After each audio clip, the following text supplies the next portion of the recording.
What's going on, people? Look, forget the intro. Harry Maguire has been sold. Let me just repeat that. Well, the fee has been agreed and personal terms are not expected to be a problem. So Maguire has finally gone effectively. We're definitely going to touch on that. That's going to be the main piece of today's show. There's more and more bits coming up about Mason Greenwood. Apparently United are looking at data on him from training. I'm not sure what that data says, but judging from the videos yesterday, diabolical because he didn't finish one single goal. There's been an update on Hojlund's return, a specific date given and a specific game, which is very interesting. Have West Ham stopped their pursuit of Scott McTominay with signing James Ward-Prowse, and that's interesting as well. So loads of things to talk about. Get involved, grab a coffee like I have here, let's talk some football. Big up to Shreyas. How you doing, mate? Yeah, doing fairly fine. Lots of stuff to actually get into today. Lots of stuff being coming out. So, yeah, I'm very excited for the show. Absolutely. Right, well, we'll kick things off, obviously, with the main story, which is Harry Maguire. Manchester United have agreed a £30 million fee with West Ham for Maguire. Personal terms not expected to be an issue, which was a bit of a shock to me because I thought wages would be an issue, but apparently there must have been some compromise on that. Maguire had wanted to stay at United, but chance of regular games, the England status has proved compelling. Maguire hoped to stay and fight for his place, but England manager Southgate indicated that the lack of playing time at United could impact his international career. I mean, Southgate saying that alone is just a news story on its own, to be honest, with the amount that he's backed in. But what are your thoughts on the fee? Should we have got more? And again, people in the chat, should have we got more than £30 million, or are you happy with the fee that's been given? I think 35 million would have been perfect, the way this deal was progressing. But I think now that, we are nearing the end of the transfer window, we need to raise more funds. We do need to get certain players in. I think that's why this deal actually, came down to 30 million. But in comparison to what West Ham were offering upfront before, like 20 million, this is a much better deal. You're at least getting a 30 million for Harry Maguire. Once again, within this fee, you can get in the likes of Amrabat in. Because the only reason that deal was actually, being delayed is because we weren't really able to raise funds. It was expected that Fred leaving would be able to, open that gateway of funds and probably getting Amrabat in. But I think now that Maguire is leaving, I think that opens up the door for actually, getting in the likes of Sofian Amrabat. And I think it's at least in comparison to how United have performed in the transfer window in the past few years, getting 30 million, I would say it is a good start. We can expect more better things of players actually being sold. Like, at least we are maintaining a strong stance over players and not letting them go for, 20 million or 25 million. I think if we let Maguire go for 20 million, it would have been a very bad deal. But we were able to, make it rise up to a 30 million. Similarly, I think with McTominay, United have once again maintained a very, very strong stance. They've said, we don't have any problems keeping him for another season. But if we will make him, if he has to leave, it will only be for 40 or 45 million, which I think is the best chance that you can get, especially for a club like West Ham. Once again, they are in dire need of midfielders. It has been communicated publicly, I would say, that David Moyes really wants to get the likes of Maguire as well as McTominay into the team this season itself, because they're going to be in the Europa League as well. So they need experienced players who've been in that competition. So I think if by maintaining the stance you can get 5 or 10 million more for a player, I really think that's a good way to go. Well, I can see the excitement across the chat. Elena's saying, good deal, I guess. Kangan saying, had to let him go. £30 million sounds about fine. Dan Everington saying, I'm sorry. How is losing 50 million a good deal? But it's not. I'm not necessarily it's a good deal. It needed to happen. The £80 million fee we paid in the first place was ridiculous. So he was never, ever worth that. Exactly. It was probably worth 40, 50 million pounds. Yeah. But obviously we paid a ridiculous price, so it makes it look worse. Elaine is saying the way we offload players, it's a miracle. We got £30 million, so two completely different opinions there. Your place in the Cosmos, big up to Gray saying this is fantastic news. Peter Parker's in the chat, Spider-Man, saying 35 million would have been great. Exactly. I thought we would have got a little bit more at least, 35, 40. But if it was like one of them, I was like, there's not another offer isn't going to come through. Maybe we might look back at that and say maybe we should have just sold him for £30 million, after a couple of months if he had stayed in that regard. Your place in the cost was saying we're saving millions in wages as well by letting him go, so not bad as long as losing him 50 million on what we paid. We'd lose more keeping him. Neil the Scrolls in the chat as well saying, hi guys, Fred and Donny next to leave. Eric Ten Hag is ruthless. And then Elena with the Shreyas fan club, who's another part of that, which is growing by the day. How much do you actually think, like in totality, how much do you actually think we can raise if Fred and Donny end up leaving this window as well? In the best case scenario. I saw a tweet by someone, I won't name who it was, but saw a tweet by someone yesterday who's in the know. And he's saying, watch this space with the transfer window, 9 out of 10 or something, given the sales and stuff if they go through. Because we were discussing the fee yesterday, weren't we? We've got 30 mil from Maguire. I'm not sure if you know, West Ham will sign Ward-Prowse, which we're going to talk about soon. I don't know if they're going to sign McTominay, so that's a big chunk out of it, 40 to 45 million potentially that we could have got. I'm not sure how much in total we can raise from Maguire, Donny, Fred, if Henderson still goes. It's a minefield, isn't it? Because usually, as United fans, we're not used to selling this many players. So it's like, what's actually going on? Because last summer, was it just Pereira that we sold? Yeah, just Pereira sold. Everyone else left on free because their contracts ran out. So it was just one out going in away. Yeah, just Francis Pereira. Yeah. How would you reflect on Harry Maguire's time at Manchester United as captain since he walked through the doors? I think his first season was all right. Like, you know, when I think it was against Chelsea that he made his debut, I think he looked solid in that game. And for the, next few months, he looked a really, really good centre-back. Of course, there was still, these things actually roaming about that we've overpaid for him. But because he was pulling good performances on the pitch, people were turning a blind eye to it. Like, he looked like an advancement. He looked like someone, who can take that mantle and be that centre-back for us for the kind of money that we paid. But I think it was during his second season that he eventually, after he got that injury against Burnley or something. And I remember we lost in the Europa League final after that, and people were saying, that we really missed Maguire. We needed it.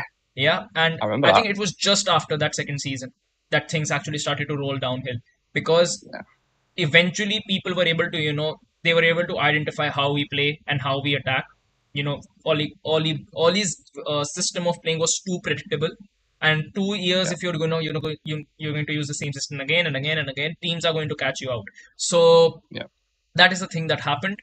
Then we saw the likes of Rafael Varane coming in, and we could see that a world-class centre-back, someone who I would say arguably, has been one of the best in that top 3 list when it comes to centre-backs in Europe for the past 5 to 6 years when he came, even his quality started to drop.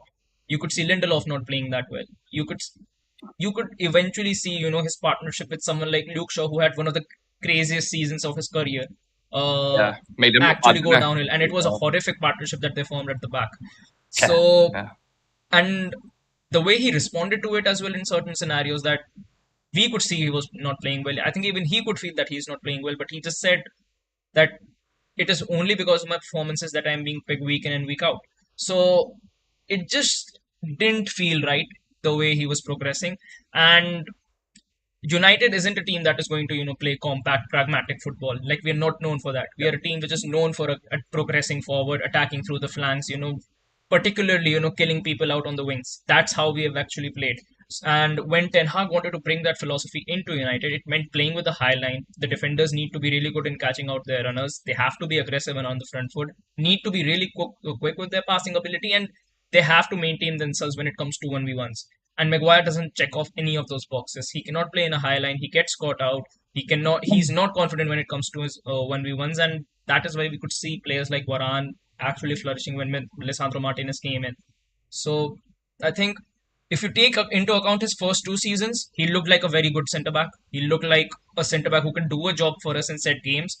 But the moment things started to, just go downhill, and we had to change our system, that's when you could see him not actually performing. Because I think in comparison to how Lindelof actually played under Ollie, he's playing much better under Eric Ten Hag. He looks much more solid, the way he's able to make interceptions, the way he's able to pass as well out from the back. I think he's someone who I would say has, just like Luke Shaw, he has revamped his United career under Ten Hag. So I think with Harry Maguire, it's just been unfortunate. I think once again, the fee might have a little something to do with it as well, because we got him for like 80 million. I think if if we got Harry Maguire for about 30 million or 35 million in, it wouldn't have been as much of an issue as it has become. Yeah. One thing that sticks in my head as well was I remember when we signed him after like a year and a half, Paul Merson was speaking. I don't take everything Paul Merson says as gospel because most of the things he says is absolute crap. But one thing that he said was when you go from Leicester where you're defending on the edge of the 18-yard box and a lot of the time against the bigger teams, you'll just kind of not give away possession, but you'll understand that they will have the possession. So you're just defending very, very deep, and which he looked very good. He did the same thing for England as well, looked really good in that system. And he's been exposed by the system. And even under Ole, there was times, like I said, the individual mistakes that he made, 17 as a captain, was just like, that's unacceptable for anyone. Like, you look at United previous captains, the top elite players, like, not always the best. Gary Neville wasn't the best, but he was consistent with it. And Maguire was consistently making errors. That was the issue with it, right? It's been some big moments when I look back at in certain games where he's just fell over his own feet or he's passed it. I mean, even pre-season, literally just gone. Bilbao, he gave it away and they ended up scoring. And in the biggest of games, you know, if Lissandro gets injured again for 6 months or if Rafael Varane gets injured, which he gets injured quite a lot, you have to draft him in. And then it's like, well, you're worried then. But there's so many angles that can come at this one. But the spine in itself, Shreyas, David De Gea, gone. Harry Maguire, gone. McTominay and Fred could be gone. Cristiano Ronaldo, gone. Like, Ten Hag's doing bits in it in a minute. He's been absolutely ruthless, which we love. Exactly. And I think that's what you want from your manager. Of course, a few of those things might have just ended in a much better manner. But in the end, if it gets us to where we want to be, I wouldn't really mind it that much. Secondly, I think one of the best things about Ten Hag has been he's not stubborn. And I've said this a lot of time, he's not stubborn when it comes to, you know, picking players, choosing systems, you know, approaching a game in a particular way. He doesn't have favourites. Yeah. He adapts, he changes, he keeps on rotating, he keeps on changing things about. And that's a big help in the direction of unpredictability. And like Ten Hag has mentioned, he wants us to make us one of the best transition teams in the world. You know, that element of surprise that, you know, he wants us to have that. And that can only be possible when you keep changing things about. And that is why I think even next season, we still don't know how our front three is actually going to look, how our midfield is actually going to look. There can be heavy rotations. Mount could be on the wings. Eriksen could be played in the midfield. Bruno could be played on the wing. Garnacho could be starting. Rashford number 9. Hojlund could come in. I still don't know how he's going to fit these things in, but it is actually going to be really exciting as to what kind of team he is able to craft in the coming months. Well, you just give me the perfect segue there to speak about the next player I really want to talk about. I'm just going to read out a couple of comments. Dan Errington saying, is there a chance that if we sell Maguire, McTominay, Fred and Henderson, that we could make a late push for Harry Kane? Me personally, I don't see it. I mean, there's a percentage there. I'd probably say a 5 to 10% chance that we do. I think we might get one thing I will say is I think we'll get a surprise signing that people might not be expecting. Exactly. That I think me and Shreyas have both echoed that before. I think that will happen. Neil the Scroll saying, if we sell the right players, can get over 100 million. Sean saying, big up guys, missed the start of the show. Hope I didn't miss out. Good. Just talking about Maguire, we're still on the Maguire thing, so I haven't missed too much. Sean saying, Shreyas Paqueta joining a City fan channel if he leaves West Ham. You like Paqueta, don't you, Shreyas? Sam saying, from Sky Sports News just now, Manchester United have held discussions with Jean-Claire Tadibos representatives who is a possible replacement for Harry Maguire. Again, another perfect segue format. So 2 things. One, I've just put a video analysis out onto Debo on TikTok. So if you guys have TikTok, or if you're not following Real Red Talk on TikTok, go check that out. It's a really, really good video. Worked hard on it. A lot of editing that's gone into it and a lot of research gone into it as well. So check that out. And we've got a members video dropping onto Debo as well this week. So make sure you check that out. Always perfect timing, as always. Yeah, that's the perfect discussion to have next, Shreyas. United are attempting to sign a centre-back as Harry Maguire looks like he's leaving. Apparently we admire Bayer Leverkusen's Edmund Tapsoba, or Tapsoba, I don't know how to pronounce his name.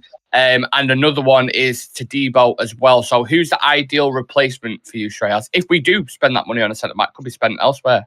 I don't know. Once again, I'm not as much of a fan of centre-backs when it comes to Liga 1 or the Bundesliga. Like, to be very honest with you, like, as I've seen Bundesliga last season, it is a very spoiled league. Like, genuinely, it is a very spoiled league. Like, if you see the way they play, it's not good football as much as I've seen. Like you can see Bayern dominating, but it's genuinely not that great football if you actually look into their games. Even the last game, if you would have seen the Dortmund game, I think it was against Mainz.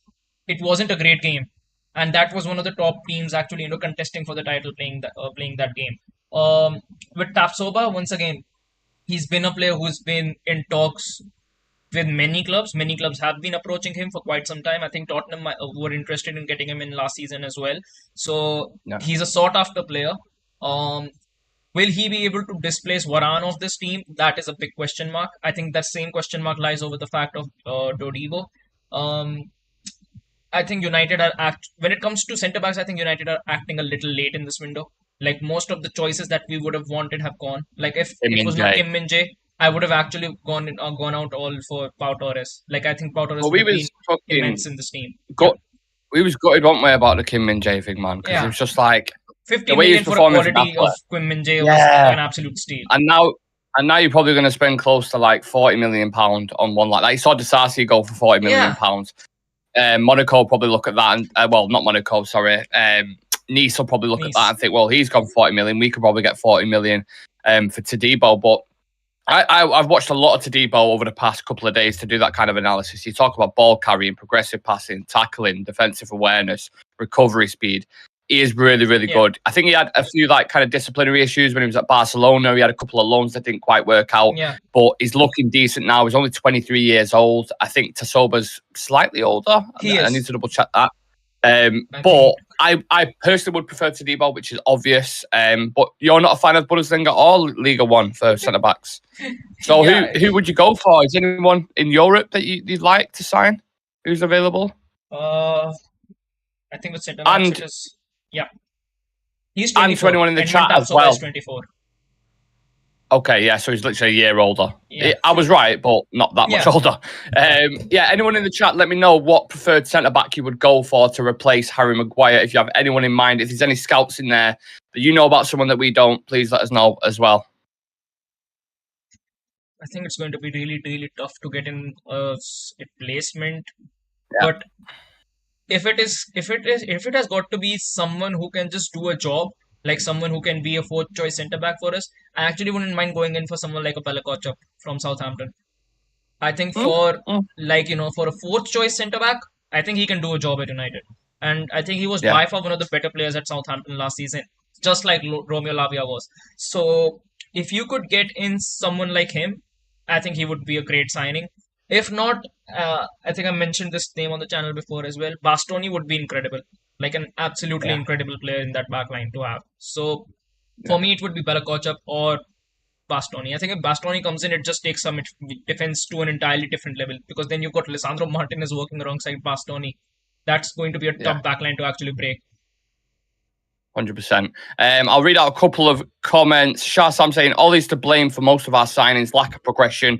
You have to remember, even Pep wanted Maguire. Maybe if we had a better coach, most of the signings would have been that bad. But Pep also wanted Alexis Sanchez at the time as well. Yeah. He's one of the few players that we wanted that have turned out terrible. Neil the Scroll says, if Maguire does leave, don't like the abuse he's getting, no need for that. Yeah, that's an important point, Neil. Like, as bad as Maguire's been, he doesn't deserve the booing. That you don't boo a player. The analogy that I used for that was if you've got a bear running at you, let's say me and Shreyas are in a room, there's a bear running at you, and Shreyas has got the gun, and I'm screaming in his ear saying, shoot, it's only going to put him off, and he's more likely to miss the bear, right? Yeah. So if you're booing him at a stadium, exactly. It definitely will attack me if I'm screaming in your ear. But my point is, I'm not describing Maguire as a bear. I'm simply saying that if you're booing him, he's only going to perform worse in this. So I don't know what they expect from the outcome of booing him. Like, it never made sense to me. And he's not going to get a positive reaction out of the player. Yeah.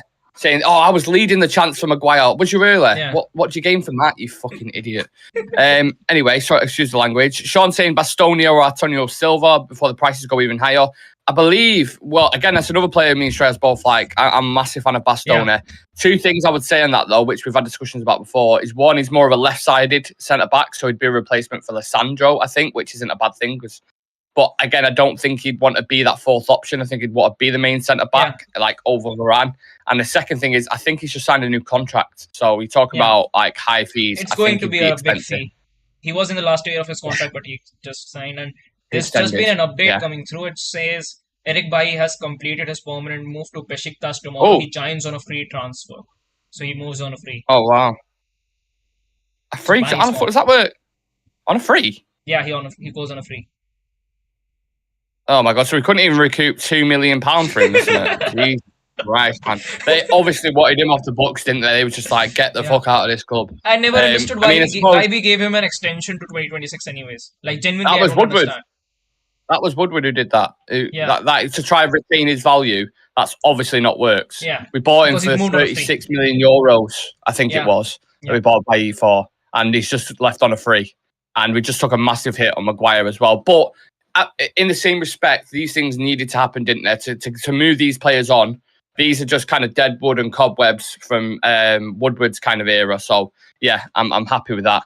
A few more comments. Tomori's a really good centre back. Again, would be so expensive, and I don't think AC Milan would sell him at this point when the season's just about to kick off. AC Milan, clubs like Milan and Inter, they only make one big, move out every single season to raise funds. And AC Milan have done it already done that with leaving Tonali leave, and they've gotten like 7 or 8 players in for that money. So they've used that money quite well. There's a message there in Hindi, but I don't know if it's if I read it, I'll look like an idiot or not. So, do you see the message? It's all right. Yeah, it's one of my friends. Okay. What does it basically say? Just is it anything, or is it just basically? It's just terminology in Hindi, gamer terminology. Okay. No worries. Sam saying Tomori would be great, but cost a fortune, I reckon. Yeah. Your place in the Costa says, I don't agree with booing, but what if the booing nudged him into leaving? Yeah, there's a silver lining and everything, isn't there, Gray, I suppose. Katsurima Edwin says, Maguire has been a liability to the club. And Dan says, doesn't Tomori only have 2 years left on his contract? Even still, I still think it'd be very expensive, but I do like Tomori. He should be in Maguire's place. We talk about centre-backs. He should be in there for England.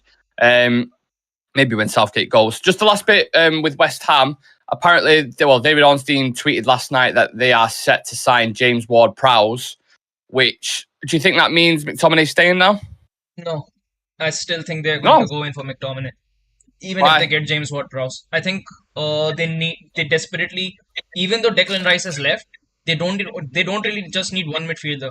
They need 2 midfielders in there at least, because they want to get in a replacement for Souček as well, because Souček has grown old and his level has dropped immensely in comparison to what he was playing a couple of seasons ago.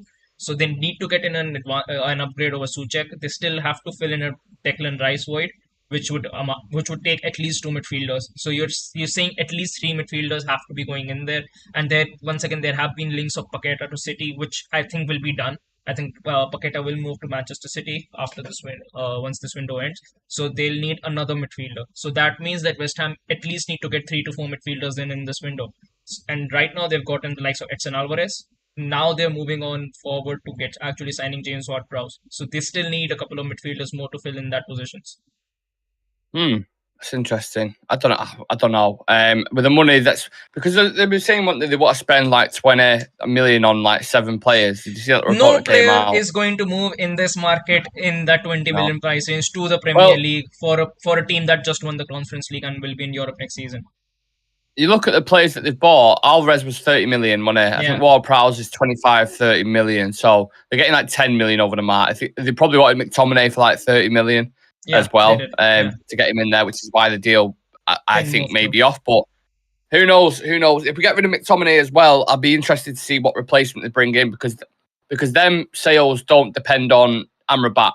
Fred and Donny's sales depend on Amrabat. So that's something that's very close anyway. Once some deals go through, we'll bring Amrabat in. I want to see who we bring in. If we do bring in a Todibo or Tapsoba or someone else, and then if McTominay goes, who do we bring in for that?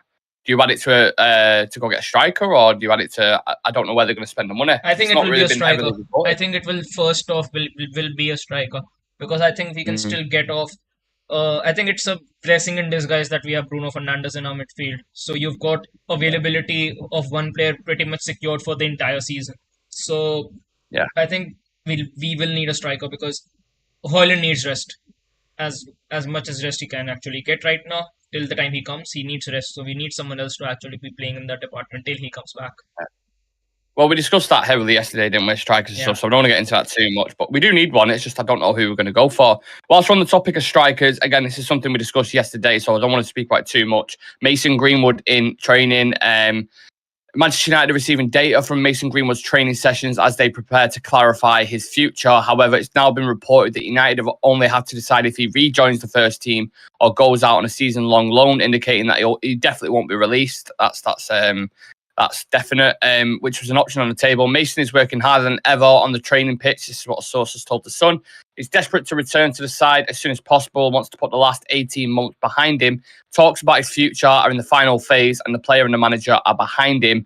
The only thing that remains to be decided is whether he returns to first-team action, like I said, or goes out on a season-long loan. And apparently he wants to stay in England, and he's turned down loan offers because he's just had a baby. He wants to stay in Manchester. He don't want to relocate, etc., etc. So from everything you're seeing, just from everything I've said there, Shreyas, does that not seem like he's staying at United? Yeah, it just means that he's going to stay.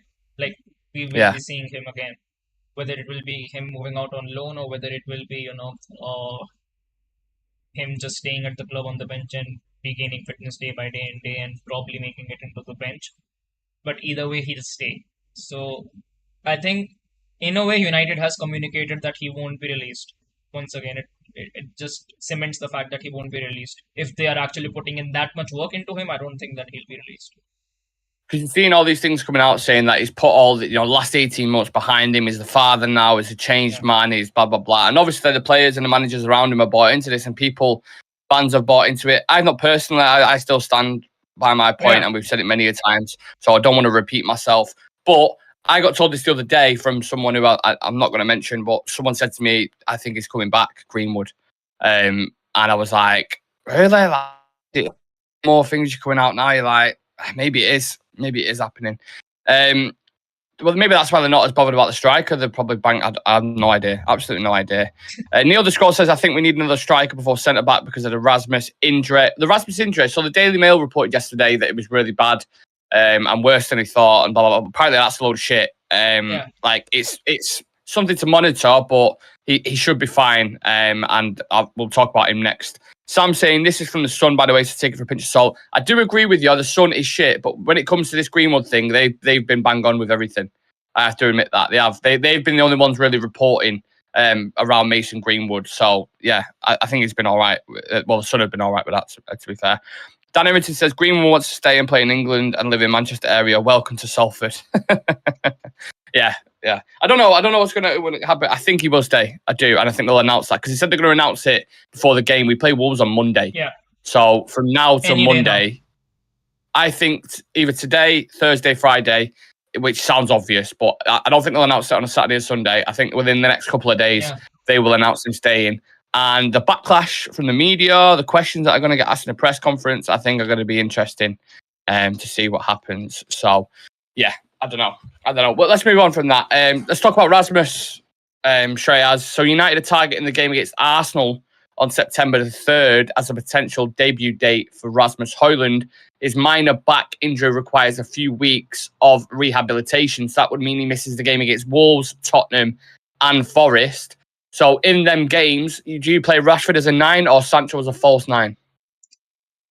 Wolves, I would play Sancho as a false 9 because they're really, really defensive, really, really pragmatic. So I think Sancho as a false 9 could work in those games. If Rashford and Antony can finish off their chances, I think we score a ton of goals if Sancho plays as a false 9 because I think for a change this season, chance creation won't be that much of a problem. It would be how we're able to finish them off into goals. So Sancho as a false 9 definitely against the likes of Wolves. I think against Forest, you can play Rashford as a striker. Against Tottenham, I think Rashford can work as a striker as well. Because the way they are actually playing right now, Tottenham, they leave a lot of space in behind. And they're still, I think they signed Mickey Van de Ven alongside Romero to feature. So I think Rashford can actually trouble both of them a lot. So yeah, I think apart from the Wolves game, I would play him up top in those two games. And I think he can do a job in those two games because Forest aren't known for their defense. They're generally not. And even last season when we played against them, Rashford was able to trouble them a lot in those 2 or 3 fixtures that we had against them. So I think Rashford can play at least in those two fixtures he can. How much time it actually takes Hojlund to actually come back, I think it impacts us. And one other thing that would impact this decision would be, is Sancho as a first nine actually going to work? Because imagine if the Sancho first nine thing works and we are able to like score 3 or 4 past goals in that ideal case scenario, then probably we'll stick to Sancho as a first nine. Yeah, I'm not sure if it's just like a pre-season thing or if he's actually going to try it in the Premier League. It'll be interesting to see. We've got 25 people in the chat. Make sure you do leave a like on the video if you haven't done already. Please subscribe to the channel as well. I think before we went live, we was on 2,956. So we're currently 44 off 3,000. So if you haven't subscribed yet, please do. I want to mention the members video as well. I've done a video on Todibo, which seems like it's perfect timing. Maguire's leaving. So I think Henry Winter's just tweeted out saying that United are going to push for Todibo now. Maguire's on his way out. So if you want to know about Todibo, what type of player he is, his career development, positives and negatives surrounding his career, that will be dropping this week. So that's for members only. If you want to become a member, click the join button next to the notification bell. You get exclusive content every single week, a badge next to your name, and a chance to feature on the show live with us as well and have your say. So make sure you do consider that. More and more people supporting it. We obviously really, really appreciate it, and we appreciate you guys who are always in the chat consistently. If you have any questions you want to ask us before we wrap up, get them in the chat now and we'll discuss it. It can literally be anything you want and we'll talk about it. But apart from that, I'll just read out a few more comments. Let me have a look. Greenwood wants to stay. I've already read that out. Because they're all right with being sued, lol, no other paper wants to speculate. But the Sun have been, look, I'm not going back and forth on this, but the Sun have been accurate on this Greenwood stuff. I'm telling you. Neil the Scroll says if Fred, Donny, McTominay leave, other midfielder, maybe. I don't know who, though. That's what I mean. I think there'll be some surprises towards the end of August. I really, really do. Dan Errington says, wonder if they'll get Greenwood to walk out at OT with a shirt like Varane and Hojlund. No, definitely not. Definitely not. There's another question as well. Will anyone buy a Greenwood shirt if he does come back? I bet there'll be someone. There'll be someone out there. Brian Casey saying, afternoon, lads. Sorry I'm a bit late. Great news about Maguire. Best for both parties. He'll do really well at West Ham and we get a decent fee. Brian, nail on the head, mate, as always. Agaba Andrew says, is Garnacho ready to start games or is it better coming from the bench? What do you think, Shreyas? I think he can start. In at least a few fixtures, I think he has it in his locker to start and cause problems. Like, I remember the game against Wolves we had last season. He came on and he scored a goal. So, and the way he's actually been playing in pre-season, I think he puts himself ahead in the pecking order in comparison to Anthony.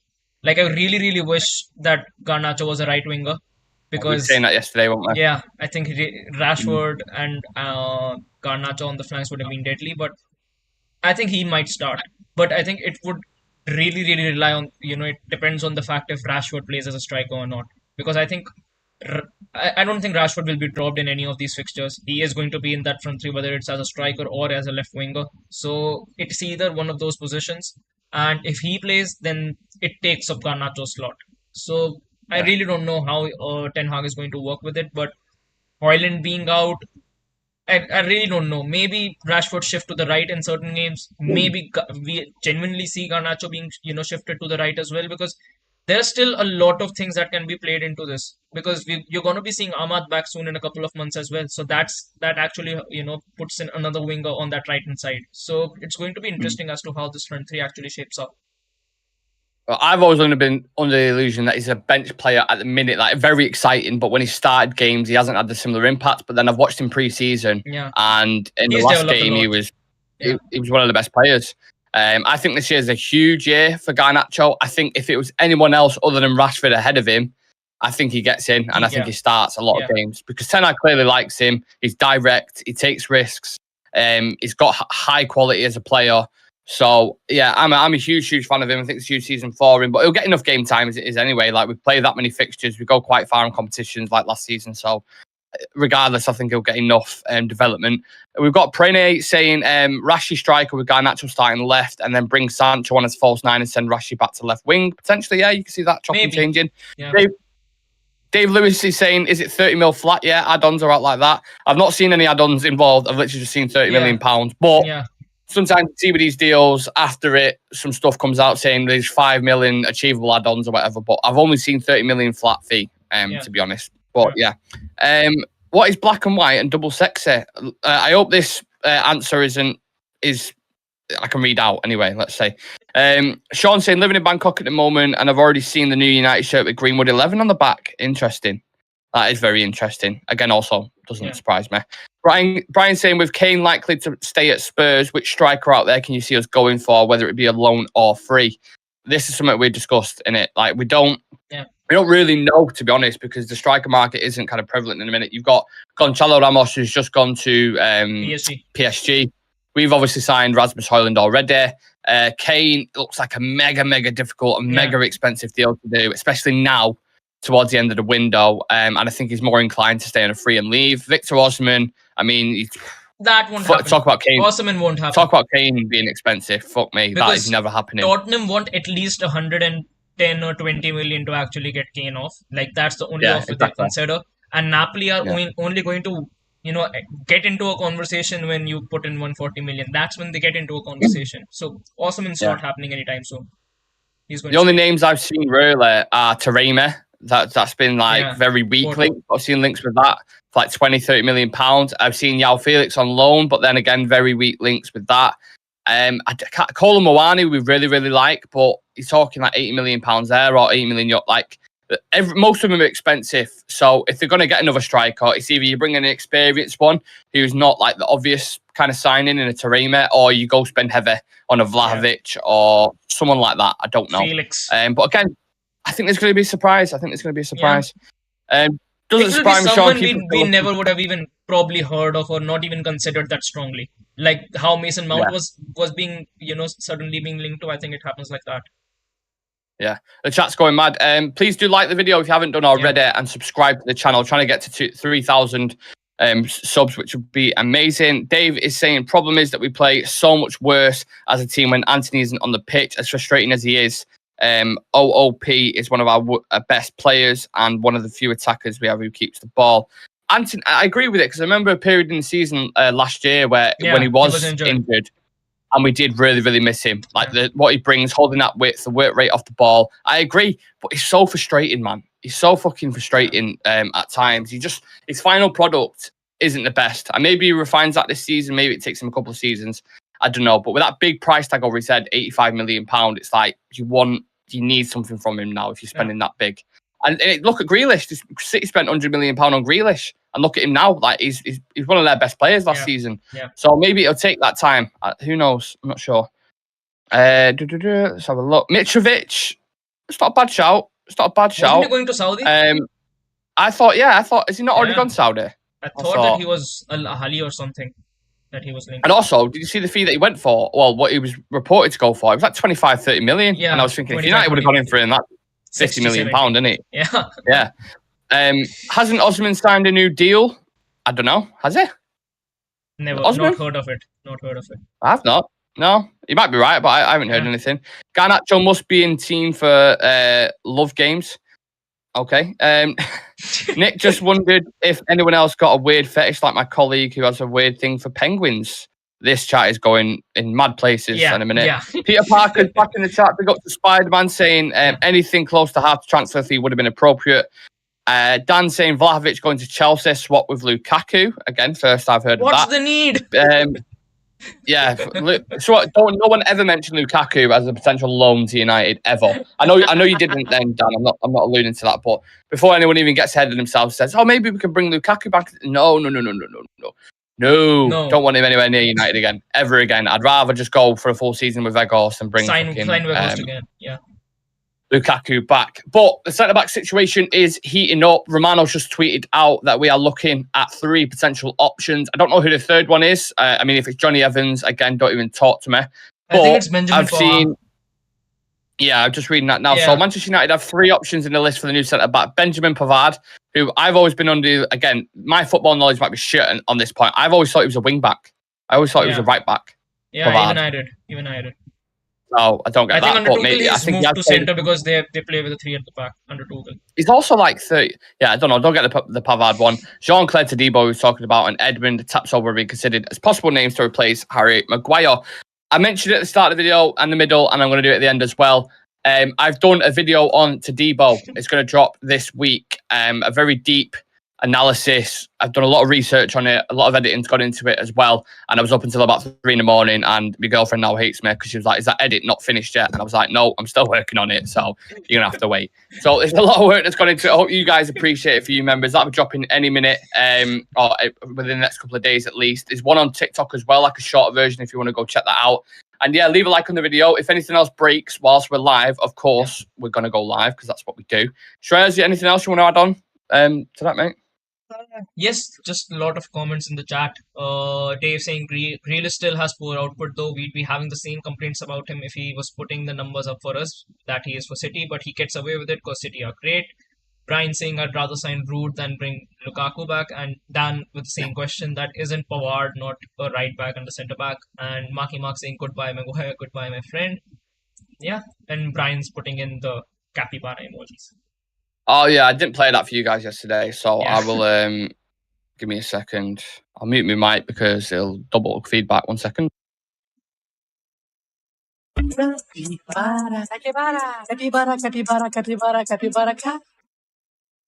There you go. Had to get that in there for you. Yeah, big up to every single one who's in the chat. It's been popping off today. We appreciate all of you joining, as always. We hope you have a lovely day. And if anything breaks with midfielders, centre-back, strikers, we'll go live, I promise you. So turn on that notification bell so you don't miss a thing. And drop us a follow on socials. All the handles are at the bottom of the graphic if you don't already. And me and Shreyas, we'll see you guys in the next one. Take care, everyone. Peace.